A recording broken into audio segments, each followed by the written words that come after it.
Putol-putol at nakasako na ang katawan ng isang Police Executive Master Sergeant nang makuha sa bakuran ng isang bahay sa Baguio City nitong Huwebes, December 5. Ang pagkakadiskubre sa katawan nagsimula sa sumbong ng kanyang anak na nawawala ang biktima.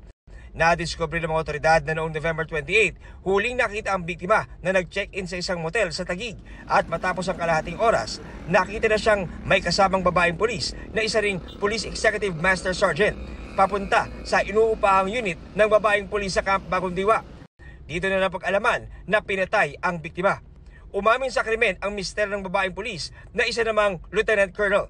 Doon po niya nabaril yung ating victim at napatay niya yung victim. After po noon, may pinakuha siya dito sa dun sa kanyang asawa, yung sinasabing Hackson. At ito po yung ginamit para i-dismember itong ating victim. Matapos katayin ang biktima, sinabi ng suspect na isinako nito ang kanyang katawan at ibinyahe sa Baguio City para ibaon sa bakuran ng kanilang bahay. Itinuro ng suspect ang pinaglibingan sa biktima. Bukod sa kanyang labi, nakuha rin ang 2 sako ng bigas, 2 white t-shirt at isang sangkalan.